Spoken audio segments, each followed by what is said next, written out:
कि आने वाले दिनों में एक एसओपी जारी की जाएगी। गिग वर्कर्स जो लाखों की तादाद में है, उन्हें उनका वेरिफिकेशन होगा, पासपोर्ट की तरह उनका वेरिफिकेशन किया जाए कि समय की मांग है। इस पर बाकी लोग ऐसा कह रहे हैं, अबू आजमी और बाकी लोग, कि ये एक तरह से मुसलमानों को भगाने की साजिश है। देखो, 12 साल से इस देश के प्राइम मिनिस्टर नरेंद्र मोदी बने हुए हैं और 12 साल में जो नहीं किया और 12 साल के बाद उसका ढिंडोरा पिटने की कोई जरूरत नहीं। कोई जब मनमोहन सिंह जी जब थे तब कितने विदेशियों को, बांग्लादेशियों को भगाया, उसका चिट्ठा कल हमारे राष्ट्रीय अध्यक्ष खड़गे जी ने आसाम में उसका चिट्ठा खोला है। इस प्रकार से बेबुनियाद और समाज का माहौल बिगाड़ने के लिए जो प्रवृत्तियां काम करते हैं, उन्होंने अपने सरकार का रिपोर्ट कार्ड सबसे पहले पेश करना चाहिए। सरकार खुद ला रही है एसओपी और इन लोग कोई एसओपी लाओ कि फिसओपी लाओ, उनकी उसके पीछे की जो मंशा है और उसके पीछे का जो कानूनन सारा जो दायरा है उसको देखना चाहिए। बकवास चीजों को बताना और बकवास चीजों को दोहराना ये बंद करना चाहिए, क्योंकि 12 साल में इस देश के लोगों ने आपको मौका दिया था, भले वोट चोरी के माध्यम से क्यों ना हो, मगर आप वहां सत्ता में बैठे हुए थे।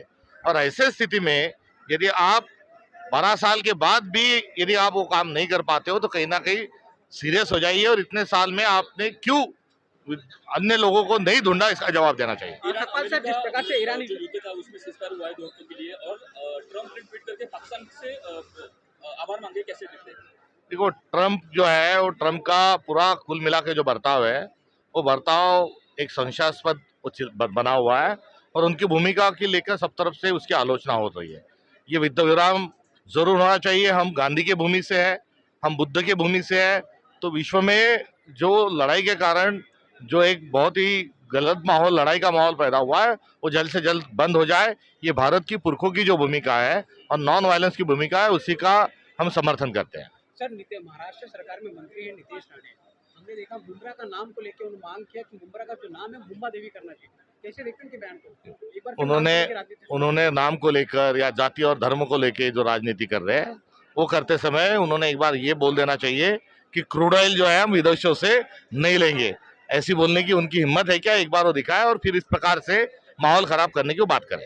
सर, जिस प्रकार से हमने देखा आसाम के मुख्यमंत्री है हिमंत बिस्वा शर्मा, पवन खेड़ा को लेकर जिस प्रकार से उनके खिलाफ मामला दर्ज हुआ है, वो जिस प्रकार से कह रहे, जिस प्रकार से बयानबाजी कर रहे कि कहीं भी चुप रहे, पाताल से ढूंढ निकाले, जिस प्रकार से सब अरे ढूंढो भाई, पाताल से ढूंढो, कहीं से भी ढूंढो, मगर पहले ये 3 पासपोर्ट जो बने हैं, शेल कंपनी जो बनी है, 52,000 करोड़ का जो गमन हुआ है, उस पर भी कुछ बोलो। ये बोलने में जो जो बीजेपी के जो सारे सीएम है, ये रुकते नहीं।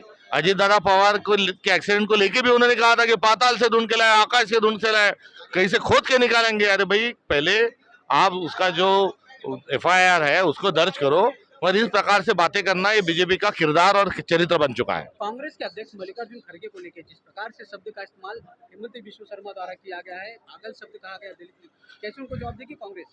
हमारे राष्ट्रीय पार्टी के अध्यक्ष के बारे में उन्होंने जो बयान दिया है, हम कड़े शब्दों में उसकी निंदा करते हैं और एक विक्षिप्त और विचित्र जो आदमी है उनको ट्रीटमेंट की जरूरत है, वो जल्द से जल्द अपना इलाज कर ले। कल 3 राज्यों में चुनाव है सर, क्या वहाँ पे हम देख सकते हैं कि परिवर्तन आसाम में, हालांकि बीजेपी की हमको पूरी उम्मीद है कि ये 5 राज्यों के जो चुनाव है उसमें अच्छे नतीजे सामने आएंगे। जो युद्ध अभी सीजफायर हुआ है, लेकिन सरकार की तरफ से ये कहा गया है कि बाकी देशों की तुलना में मोदी सरकार ने यहाँ पर क्राइसिस नहीं होने दी और लोगों को कोरोना में जैसे संभाला था वैसे संभाल के रखा। खुद के पीठ को थपथपाना बंद करे। आज बहुत सारे रेस्टोरेंट बंद है, बहुत लंबी लंबी कतारें जो है वो गैस के लिए लगी है, पेट्रोल पंप पे लगी है, और दाम भी जो बढ़े है उसको लेके क्या हमारी सरकार की क्या भूमिका है ये बताए। ये माहौल और ये टाइम नहीं है कि इस वक्त भी वो अपनी जाहिरात करते हुए, अपने एडवर्टाइज करते हुए आगे बढ़े। आम्ही आमच्या मित्रपक्षाने उमेदवार न दिल्यास आम्ही उमेदवार देऊ, या भूमिकेच्याच अनुषंगाने आमची तिथली उमेदवारी आहे। आणि लोकशाहीला वाचवण्यात अनुषंगानं भारतीय जनता पक्षाची गुंडागर्दी ही बाजूला ठेवून निवडणुका अनपोज करण्याचा भारतीय जनता पक्षाचा एक विकृत पॅटर्न जो 5 महिन्यापूर्वी गाजला होता, त्यावेळेस आपण सर्वांनी मिळून त्याच्यावर टीकेचं झोन उठवलं होतं। कुठे कॉलर पकडून नगरपालिका, महानगरपालिका, जिल्हा परिषदांमध्ये विड्रॉल झाले, कुठे आर्थिक व्यवहारातून झाले, आणि अशा वेळेस निकोप वातावरणामध्ये लोकशाहीच्या सोहळा म्हणून आपण निवडणुकांकडे बघितलं गेलं पाहिजे होतं। ही जी भूमिका होती त्याच भूमिकेवर आम्ही आज ठाम आहोत। साताऱ्याच्या प्रकरणात मित्रपक्षांच्या मंत्र्यांना ठोकून काढण्याचं सातारा जिल्हा परिषद निवडणुकीमध्ये मतदारांना, जिल्हा परिषद सदस्यांना मतदानाकरता न जाण्या इतपत आता भारतीय जनता पक्षाची बदल केलेली आहे. त्यामुळे आमची ही लढाई लोकशाहीच्या अनुषंगाने आहे आणि या सर्व निवडणुकीच्या अनुषंगानं एवढा आग्रह हे मुख्यमंत्री महोदय धरताना दिसतात आहे. त्यांना मला सांगायचंय की एवढा आग्रह आणि एवढं लक्ष जर आपण अजित पवार साहेबांच्या अपघाताला घातपात आहे का अपघात आहे या संदर्भात जर दिलं असतं, तिथला ब्लॅक बॉक्स का मिळत नाही या अनुषंगानं चौकशी केली असती तर अधिक बरं झालं असतं. आमच्या उमेदवारांनी, बारामतीच्या उमेदवारांनी जी भूमिका घेतली आहे ती पक्षाची भूमिका आहे. जर ते त्या ठिकाणी गुन्हा नोंदवत असतील तर जरूर आम्ही आमच्या एकंदरीत मागणीचा पुनर्विचार करू.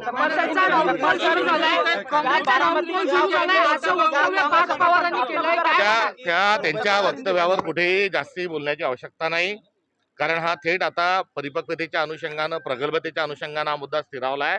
मला या निमित्ताने एवढंच सांगायचं आहे की बारामतीमध्ये दीर्घकाळ जवळपास 40 वर्ष त्या ठिकाणी आमचा उमेदवार लढलेला नाही. असं असताना आमचे त्या ठिकाणी कार्यकर्ते असणे, आमचे तिथे नेते असणे, आम्हाला तब्बल 6 लोकांनी अर्ज मागणे ही भूमिका असेल. आणि एवढंच नाही तर बारामती सारख्या शहराच्या मध्यवर्ती ठिकाणी आमचं काँग्रेसचं कार्यालय आहे. त्या कार्यालयाला नियमित त्या ठिकाणून कारभार चालतो. त्यामुळे आमची काँग्रेस ही बारामतीतही जिवंत आहे. तिचा डाऊनफॉल होण्याचा कुठेही प्रश्न नाही आणि सविनय राजकारण करणं हा काँग्रेसचा असणारा एकंदरीत मूळ गाभा आहे. त्यामुळे आम्ही कोणाला नष्ट करण्याच्या अनुषंगानं, इतर करण्याच्या अनुषंगानं आम्हाला ती भूमिका मान्य नाही. पंडित जवाहरलाल नेहरूंनी पहिल्या मंत्रिमंडळात गैर काँग्रेसी 6 लोकांना मंत्रिमंडळात थेट स्वरूपात स्थान देत असताना सर्व विचारधारा या जिवंत राहिल्या पाहिजे आणि नागरिकांना कोणची विचारधारा योग्य आहे हे ठरवण्याच्या अनुषंगाने अधिकार दिला पाहिजे.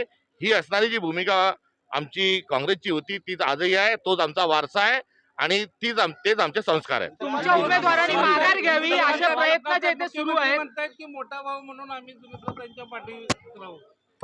मोठा भाऊ कसा आहे, मोठ्या भावांचं काय वर्तन आहे, मोठा भाऊ साताऱ्यामध्ये कसा वागला, मोठा भाऊ हा अपघाताची चौकशी का होऊ देत नाही, या देखील बाबीचा प्रश्न हा कोणीतरी त्यांना विचारला पाहिजे. 3 वाजतापर्यंत अंतिम मुदत आहे. तुमचा उमेदवार माघार घेणार काय? नाही, आम्ही वैचारिक भूमिकेतून लढत आहोत आणि आमची भूमिका ही सर्वश्रुत आहे. आम्ही लोकशाहीच्या अनुषंगाने पुढे चाललेलो आहोत. अजितदादांचा मृत्यू हा दुर्दैवी आहे. त्याचं दुःख आम्हालाही आहे आणि त्यांच्या एकंदर असणाऱ्या सहानुभूती आमच्या जवळ पण आहेत. आम्ही अटी शर्तीवर काम करणारे लोक नाहीत आणि त्यामुळे आमच्या अटी शर्ती असण्याचा प्रश्नच नाही. आम्ही एका विशिष्ट राजकीय आणि वैचारिक भूमिकेतून सुसंस्कृत पद्धतीने पुढे जातो. पण रोहित पवार पण म्हणत आहेत की माघार घ्यावी काँग्रेसने, असं त्यांची भावना आहे, ती भावना व्यक्त करतात आहे आणि रोहित पवारांचा जो मुद्दा आहे त्या मुद्द्यावर आता कुठेतरी सत्ताधाऱ्यांनी बोललं पाहिजे ही देखील आमची उलट मागणी आहे. नाही, पण ते असं म्हणत आहेत की ते तुमच्याशी संवाद साधतील. ठीक आहे, तो राष्ट्रवादी त्यांची- शरद पवार पक्षाकडून तुमच्याशी संवाद साधला जाईल आणि माघार घेतली ठीक आहे, त्यांचा संवाद साधल्यानंतर काय त्याच्यावर उत्तर द्यायचं दिला अद्याप अजूनपर्यंत साधू. संवाद साधलाय जे का? नाही, जे नाही. कोण बोललेत का या- भारतीय जनता पक्ष खोटारडी आहे. भारतीय जनता पक्ष हे विनाकारण अशा आवाज उडत आहे. भारतीय जनता पक्षाने कोणत्याही आमच्याशी बोलण्याचा हा प्रश्नच नाही आणि कोणी संपर्क साधलेला नाही. हिंदीमध्ये थँक्यू.